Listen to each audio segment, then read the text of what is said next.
Uma visão única da vida real. O chefe privado da princesa Diana está a abrir-se, revelando como Diana era realmente a portas fechadas e na cozinha. Durante mais de 2 décadas, permaneceu em silêncio. Darren McGrady, o antigo chefe real que serviu a princesa Diana com uma devoção silenciosa. Sou Darren McGrady, o chefe real, antigo chefe da rainha, da princesa Diana, do príncipe William e do príncipe Harry. Assisti de longe enquanto a história era reescrita e as feridas eram atenuadas. Cozinhou para reis e rainhas, mas foi Diana quem conquistou a sua lealdade e o seu silêncio. Agora, aos 63 anos, está a quebrar esse silêncio, num movimento que surpreendeu os observadores da realeza e enfureceu os apoiantes de longa data da falecida princesa. McGrady manifestou-se finalmente.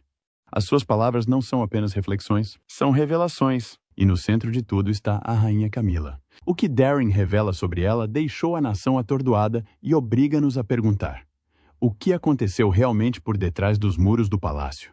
Tudo começou depois do comentário de Darren McGrady sobre a coroação. Comentário surpreendente de Darren McGrady sobre a coroação gera reação negativa, na preparação para a tão esperada coroação do rei Carlos III e da rainha Camila. Pela graça de Deus do Reino Unido da Grã-Bretanha e Irlanda do Norte, e dos meus outros reinos e territórios. Rei, defensa da fé. Primeiro, fielmente, poucos esperavam que um ex-chefe real, especialmente um famoso próximo da princesa Diana, desse a sua opinião. Mas Darren McGrady fez exatamente isso. Numa entrevista que surpreendeu tanto os monárquicos como os leais a Diana, McGrady anunciou que iria celebrar a ocasião. O tempo passou, disse, e acredito que é possível honrar o presente e ainda assim valorizar o passado. O comentário parecia equilibrado, até diplomático, mas a internet não o viu dessa forma. A reação foi rápida. Enquanto alguns elogiaram a sua capacidade de seguir em frente, outros chamaram-lhe traição. O espírito de Diana nunca estará em paz se torcer pela mulher que lhe causou dor. Escreveu um comentador furioso. Outro acrescentou: não é leal ao legado dela. Devias dizer a verdade sobre a Camila. Não levantar-lhe um copo. Para um homem que já foi visto como um guardião silencioso da memória de Diana, a mudança foi um choque. O silêncio de Darren sobre Camila sempre foi curioso.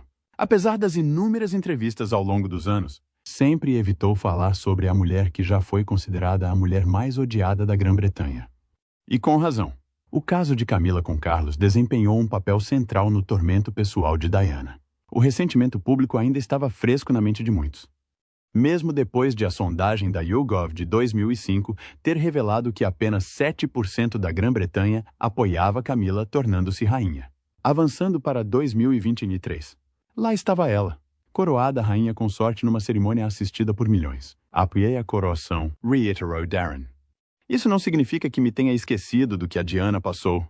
Isso significa apenas que envelheci. Mudanças de perspectiva. Darren terá contado a um repórter depois de a sua entrevista se tornar viral. Mas, para muitos, as suas palavras foram poucas e chegaram tarde demais. Mas o que o público não esperava foi o que aconteceu a seguir. Recentemente, surgiram manchetes com revelações chocantes de McGrady sobre a rainha Camila. Verdades que manteve enterradas durante décadas. Por que agora? Por que falar depois de todos estes anos? Muitos acreditam que foi a reação aos seus comentários sobre a coroação que o levou ao limite. Ser acusado de trair a memória de Diana pode ter despertado algo mais profundo. Uma vontade de esclarecer tudo de uma vez por todas, seja motivado pela culpa, pela tristeza ou por uma promessa antiga feita a si próprio. Darren McGrady está finalmente a dizer a verdade. E a verdade sobre as ações de Camila em relação a Diana não é suavizada pelo tempo. É amargo, cru e devastador. Mas antes destes ajustes de contas públicos, a viagem de Darren com Diana começou nas cozinhas do palácio. Muito antes do escândalo ou da tristeza se desenrolar. A vida dentro do palácio. Os primeiros dias de Darren e a sua ligação à princesa Diana. Quando Darren McGrady entrou no Palácio de Buckingham, em 1982, como o chefe de menor patente numa cozinha com 20 pessoas, nunca imaginou que a sua vida estivesse tão intimamente ligada à princesa Diana. O mesmo ano marcou o nascimento do príncipe William e o início de um laço tranquilo entre um chefe e uma princesa. Uma que duraria através da alegria, da tristeza e da perda. Nessa altura, o papel de McGrady era modesto. Eu era o chefe número 20 entre 20. Recordou. As suas primeiras tarefas eram rotineiras. Preparar legumes congelados para o pessoal do palácio. Sob a orientação do chefe francês Gabriel Chaumy, McGrady aprendeu não só a servir a realeza, mas também a navegar pelas tradições tácitas da vida no palácio. No entanto, no meio de toda a formalidade, foi uma jovem Diana que se destacou. No Castelo de Balmoral, onde a realeza passava os verões, McGrady conheceu Diana de uma forma surpreendente. Costumava passar pessoalmente pela cozinha, uma quebra invulgar do protocolo real, para pedir pequenos snacks para ela ou para os rapazes. Iogurte, sumo de laranja, às vezes uma fruta. Recordou Darren. Dizia sempre obrigada e às vezes até ajudava a empilhar os pratos. A sua natureza realista, mesmo de Rob e descalça, deixou uma impressão duradoura. Nesses primeiros anos, Diana trouxe leveza e aconchego ao palácio. Ela ria livremente, dançava em acontecimentos reais e criava uma atmosfera que suavizava o ambiente rígido do palácio. McGrady sempre se lhe dirigiu formalmente, mas a ligação entre elas aprofundou-se com o tempo, moldada por trocas discretas e pela sua constante gentileza. Diana tinha pequenos rituais, um dos quais era o seu sumo noturno. Cenoura, aipo, maçã, tudo o que lhe apetecia comer. Mas, com o tempo, McGrady notou uma mudança. À medida que o seu casamento com o príncipe Carlos se tornava mais tenso, em grande parte devido à sua contínua relação com Camilla Parker Bowles, o apetite de Diana começou a diminuir. Certa noite, ela deixou de pedir a sua bebida habitual. Ainda preocupado, Darren conseguiu na mesma. Ela bebeu tudo de um só gole, disse ele. Parecia que ela tinha chorado. Foi em momentos como este, a porta fechada, que McGrady se apercebeu do impacto emocional que o caso estava a ter nela. Antes que a imprensa soubesse da história completa, testemunhou de perto a tristeza. Em 1992, a separação entre Diana e Carlos tornou-se oficial. Diana deixou o Palácio de Buckingham e mudou-se para o apartamento 8 no Palácio de Kensington com William e Harry. Para McGrady, parecia o fim de uma era. Mas, pouco tempo depois, recebeu uma chamada que o surpreendeu. Diana queria que ele fosse o seu chefe pessoal. Ele não hesitou em aceitar. A vida em Kensington era muito mais tranquila. A grandiosidade de Buckingham foi substituída por um ambiente mais pessoal e humano. Mas a dor não tinha desaparecido. A sombra de Camilla Parker Bowles ainda pairava no ar. McGrady ouviu mesmo de fontes internas do Palace que Camilla estava emocionada com a separação. Um boato cruel sugeriu que ela dissesse a uma amiga: "Ele é oficialmente meu." Ele sempre foi. Quer Diana tivesse ouvido estas palavras ou não, McGrady conseguia ver o peso que ela carregava. Apesar de tudo, Diana manteve-se bondosa. Ela nunca reagiu. Ela estava a sofrer, disse Darren, mas ainda era gentil.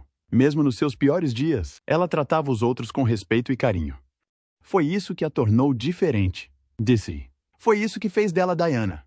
À medida que os meses passavam em Kensington, a ligação entre McGrady e Diana aprofundou-se, e ele começou a ver mais aspectos das dificuldades dela. E no centro de tudo estava Camilla. Sempre soube que nunca seria rainha, a dor privada de Diana e a sombra de Camilla. Apesar da paz que tentou construir no Palácio de Kensington, a princesa Diana ainda era perseguida pelas feridas do seu casamento desfeito e pela presença duradoura de Camilla Parker Bowles. Por detrás das paredes elegantes e da decoração de bom gosto, continuaram a surgir momentos de profunda tristeza, testemunhados apenas por alguns de confiança, como Darren McGrady. Certa noite, enquanto McGrady limpava a louça depois do jantar, Diana ficou na cozinha. Ela não estava ali pela comida. Ela precisava de um ouvinte. Em voz baixa, quase como se estivesse a confessar a si mesma, disse: "Sempre soube que nunca seria rainha. Aquela rapariga que levou o meu marido será rainha um dia." As palavras, embora ditas suavemente, atingiram Darren como um raio. Ficou paralisado, sem saber como responder. Mas Diana não precisava de resposta. "Não se preocupe", acrescentou ela gentilmente, limpando uma lágrima. Só tinha que ouvir. Naquele único momento, anos de mágoa, traição e desilusão vieram ao de cima. Diana já sentia há muito tempo que seria posta de parte. Não apenas como esposa, mas como futura monarca. Os danos causados pelo caso do príncipe Carlos com Camilla foram mais profundos do que qualquer manchete de um tabloide poderia captar. As discussões acesas entre Carlos e Diana tornaram-se uma constante na vida palaciana durante os seus últimos anos em Buckingham. McGrady revelou que ouvia frequentemente a tensão a reverberar pelas paredes, especialmente quando o nome de Camilla era mencionado. Perguntava-se sempre por que razão esta mulher estava a causar tanta dor. A resposta: percebeu. era que Carlos nunca tinha realmente abandonado Camila, nem mesmo depois de se ter casado com Diana. Um dos momentos mais humilhantes para Diana aconteceu em 1992, com o lançamento das infames cassetes do Camila Gate. As escandalosas gravações telefônicas expuseram conversas íntimas e explícitas entre Carlos e Camila, provocando uma tempestade mediática e confirmando os rumores que Diana sabia há muito tempo serem verdadeiros. Embora nunca tenha discutido as cassetes diretamente com McGrady, o seu comportamento mudou drasticamente nos dias que se seguiram. Ficou mais quieta, mais retraída e visivelmente menos interessada em comida. O seu distúrbio alimentar, que ela mais tarde admitiu corajosamente em público, agravou-se durante estes períodos emocionalmente voláteis. McGrady nunca se intrometeu, nunca comentou, mas viu tudo. A entrevista de Diana ao BBC Panorama, em 1995 com Martin Bashir, foi outro momento decisivo.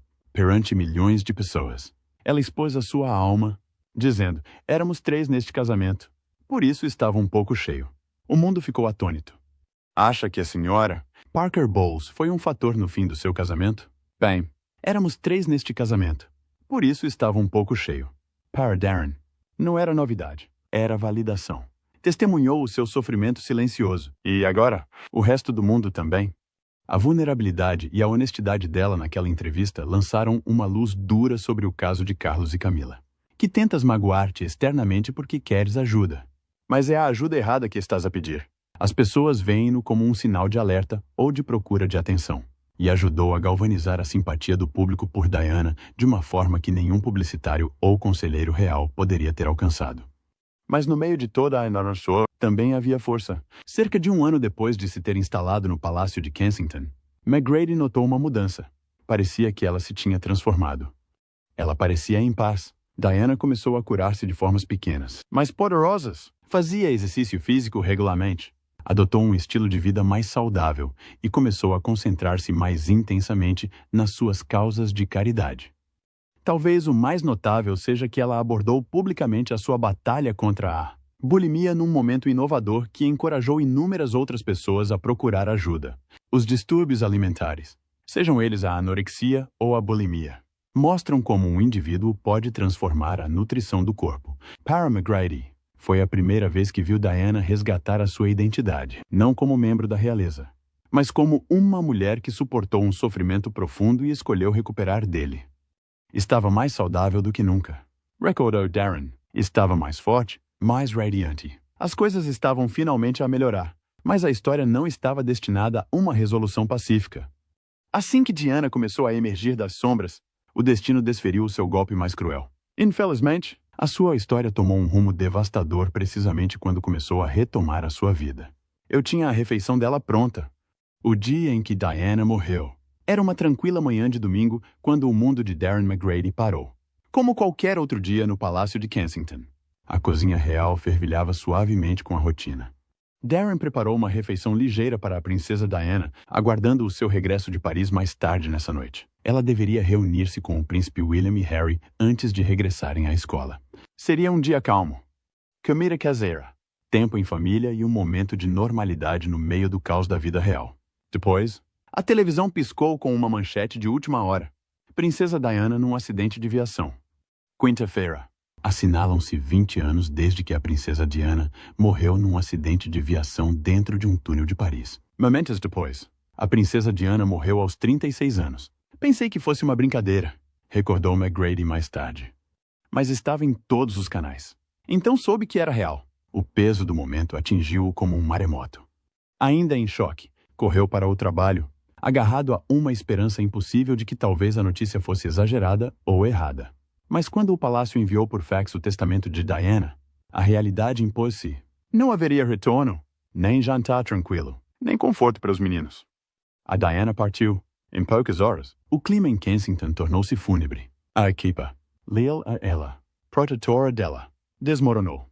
McGrady ficou ao lado deles. Devastado. Eu tinha a refeição dela pronta. Disse calmamente. Estava ali, intacado.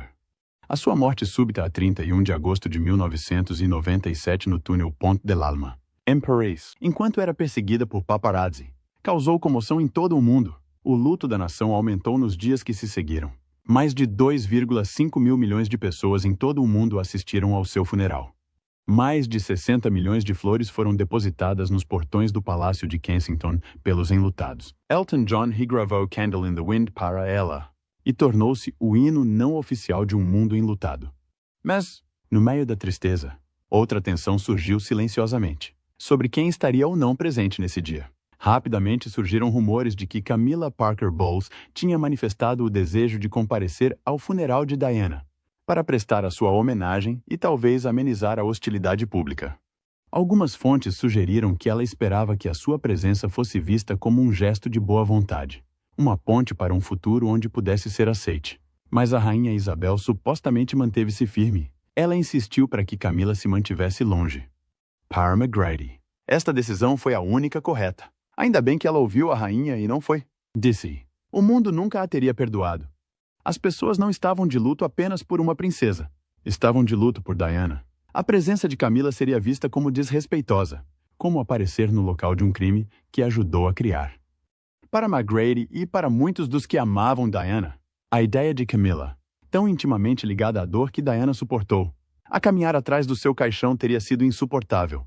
A dor era ainda muito intensa.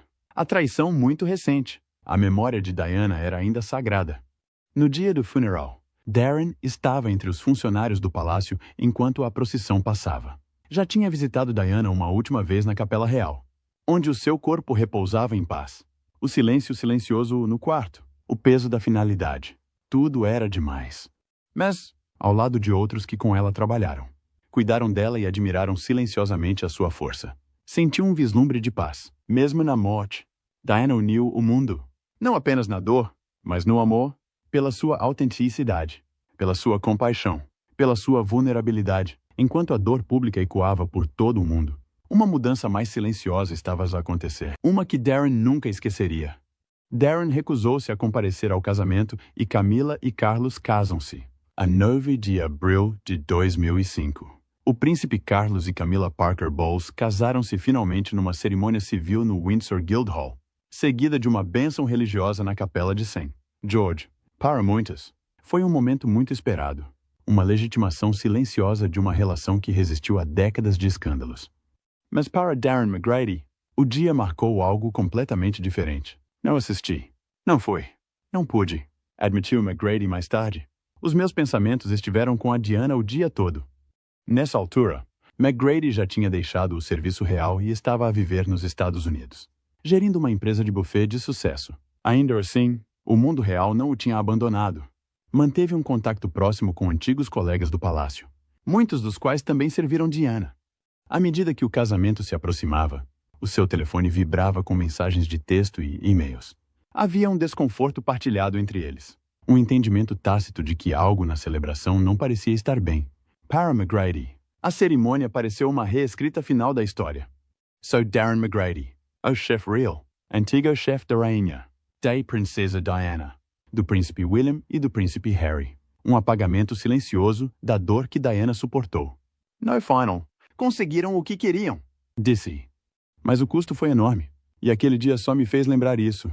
O que mais impressionou Darren não foi apenas o casamento, mas a rapidez com que a memória de Diana começou a desvanecer-se dentro dos muros do palácio. Ouviu de antigos funcionários que a entrada de Camilla na Clarence House e, mais tarde, no Palácio de Buckingham, trouxe mudanças significativas. Muitas das instituições de solidariedade favoritas de Diana já não eram priorizadas. Alguns funcionários leais a Diana foram transferidos ou despedidos. Parecia um reboot completo, explicou McGrady. Como se o passado precisasse de ser arrumado, escondido. Foi no meio deste apagamento silencioso que surgiu uma recordação com uma clareza assombrosa. Diana disse uma vez a McGrady, no dia do casamento. Estas palavras ecoaram na sua mente, e estas observações silenciosas, armazenadas durante anos em silêncio, depressa se tornariam a base para as revelações mais explosivas de Darren sobre o papel de Camilla por detrás dos muros do palácio. Durante anos após a morte da princesa Diana, Darren McGrady manteve-se em silêncio, por respeito, por pesar e talvez por medo de que falar abertamente pudesse apenas reacender feridas.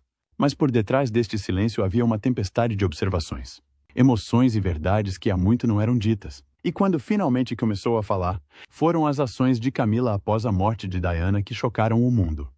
Num dos momentos mais emocionantes das suas revelações públicas, McGrady, agora com 63 anos, descreveu o que aconteceu depois de Camila se ter mudado para Clarence House e, mais tarde, para o Palácio de Buckingham. Começou subtilmente, quase imperceptivelmente, mas para aqueles que conheciam Diana, era inconfundível. A sua memória estava a ser apagada. Segundo McGrady, os sinais estavam por todo o lado. Os detalhes suaves e femininos que Diana acrescentara aos seus aposentos privados, as cores pastel, as fotografias de família e as rosas inglesas acabadas de cortar, começaram a desaparecer. As suas plantas favoritas, como os miosotes e os lírios, foram substituídas pelos arranjos preferidos de Camila. Os móveis foram deslocados ou removidos completamente. Era como se ela estivesse a redecorar não só o espaço, mas a narrativa, disse McGrady. E não era só uma questão de sabor. Era sobre a presença de Diana, e como removê-la. Mas o apagamento mais doloroso, disse, foi o manuseamento das fotografias de Diana. Costumavam ficar nos corredores, recordou, não só para os funcionários, mas também para os hóspedes. Fotos dela com os meninos, momentos de alegria, de humanidade, faziam parte do palácio. De acordo com Darren, Camila franzia os sobrolhos sempre que passava por eles. Ela não precisava de dizer nada. A mensagem era clara. Poucos meses após a sua mudança, as fotografias foram transferidas, primeiro para locais menos visíveis, depois para salas privadas e, por fim, removidas por completo. Apenas um permaneceu, disse McGrady, escondido numa sala não aberta ao público. E depois, passados cerca de 3 anos, aquele também desapareceu. Para McGrady, este desaparecimento foi um ponto de ruptura. Fiquei chocado. Pensei, como é que alguém se pode sentir tão ameaçado por uma recordação? Já não era uma mulher. Era apenas uma fotografia, e mesmo isso foi demais para ela. Foi aí que McGrady disse as palavras que fizeram manchetes em todos os meios de comunicação social. Ela é pura maldade. Ele não o disse levianamente. E não disse isso para chocar. Esse foi o primeiro pensamento que me veio à cabeça. Admitiu. Quando descobri tudo o que foi feito para apagar a Diana do lar que ajudou a transformar, fiquei com o estômago embrulhado. Foi cruel, foi calculado. Para muitos no palácio, estas mudanças foram enquadradas como atualizações normais, parte de um novo capítulo. Mas McGrady e muitos que conheceram Diana pessoalmente acreditavam o contrário. Não era apenas uma redecoração, insistiu. Foi uma declaração. Um movimento deliberado para substituir tudo o que Diana representava. O que tornou as mudanças ainda mais dolorosas, disse McGrady, foi o contraste entre a energia de Diana e Camila. Diana fez o palácio parecer vivo. Disse. Havia um calor nos corredores. Uma gentileza.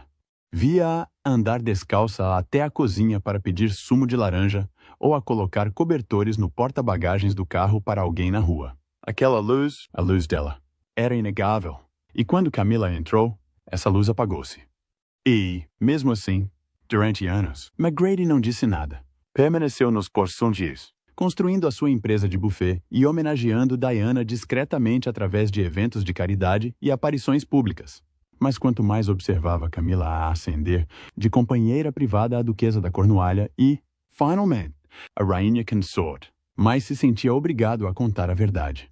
Eu apoiei a coroação, reconheceu, porque acredito em seguir em frente. Acredito em honrar a monarquia, não apenas um momento dela.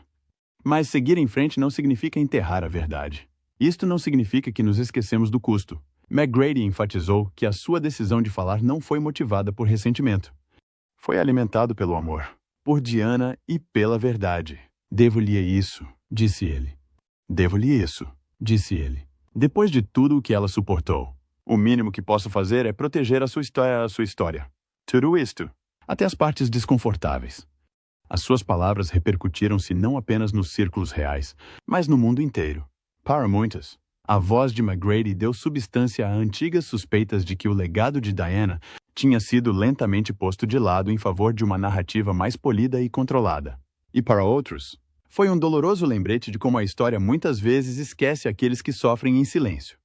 E quando as palavras de Darren chegaram ao público, a reação foi imediata e avassaladora. O público reage à bomba da verdade de Darren. As revelações de Darren McGrady causaram ondas de choque no público. Poucas horas depois de a sua entrevista franca ter sido publicada, As redes sociais explodiram numa tempestade de reações. As suas palavras emocionantes deram voz a sentimentos há muito suspeitos, especialmente entre os apoiantes de Diana, que passaram anos a acreditar que a falecida princesa tinha sido tratada injustamente, tanto em vida como em memória. Darren, obrigado por finalmente dizeres a verdade, publicou um utilizador. Disse o que muitos de nós sentimos há anos. Milhares de mensagens chegaram a aplaudir a honestidade e a lealdade de McGrady para com Diana. Muitos descreveram os seus comentários como uma justificação há muito esperada, uma rara confirmação interna do que o público apenas imaginava. Mas nem todos me apoiaram. Alguns questionaram o seu timing. Por que agora? Perguntaram os críticos. Celebrou a coroação e depois virou-se e disse isso? Alguns acusaram-no de procurar atenção ou de lucrar com feridas antigas. Mas os apoiantes de McGrady foram rápidos a defendê-lo. Esteve em silêncio durante mais de 2 décadas. Escreveu um fã. Se há alguém que ganhou o direito de falar, foi ele. Entretanto, o legado de Diana foi reacendido. Entrevistas, vídeos e citações antigas foram republicadas em todas as plataformas. As contas de fãs dedicadas a ela aumentaram em seguidores da noite para o dia. A mensagem era clara. O público não se esqueceu da princesa do povo. E as palavras de McGrady reabriram uma ferida que nunca realmente... O que vem a seguir para a Rainha Camila? Com as revelações de Darren McGrady a ecoar agora nas manchetes e nas redes sociais, a imagem cuidadosamente gerida da Rainha Camila enfrenta o seu maior desafio até agora. Durante anos, a sua persona pública mudou lentamente, da outra mulher para uma figura reabilitada ao lado do futuro rei. Mas agora, com nova luz lançada sobre as suas supostas ações por detrás dos muros do palácio, muitos se perguntam o que vem a seguir. Os apoiantes da monarquia insistem que é tempo de seguir em frente, que Camila pagou as suas dívidas e conquistou o seu lugar. Mas os relatos detalhados de McGrady reacenderam uma tempestade de ódio, especialmente entre os fãs de Diana que nunca aceitaram a ascensão de Camila. Para eles, a coroa que ela agora usa ainda está manchada pela dor que foi necessária para obter. Os membros do palácio mantêm-se em silêncio, fiéis ao mantra da família real de nunca se queixar. Não quer explicar, mas o silêncio pode já não ser suficiente. A confiança pública é frágil, e o timing das declarações bombásticas de McGrady, tão próximo da coroação de Camila e do reinado de Carlos a ganhar força, não podia ser mais crítico. Alguns comentadores reais preveem que a monarquia simplesmente ultrapassará a tempestade. Outros alertam que as taxas de aprovação de Camila, historicamente mais baixas do que as de Carlos, podem sofrer danos irreparáveis. Se o relato de McGrady ganhar mais força, poderá assombrar a realeza de Camila durante os próximos anos. Quanto a Darren, diz que não procura vingança, apenas a verdade. O que as pessoas fazem com ele é problema delas, disse. Simplesmente não conseguia mais ficar em silêncio. E agora, com o silêncio finalmente quebrado, o mundo está a observar a Rainha Camila mais de perto do que nunca. Porque uma vez revelada a verdade, a máscara nunca mais poderá ser colocada. O que acha dos comentários chocantes de McGrady? Obrigado por assistir. Vemo-nos no próximo vídeo.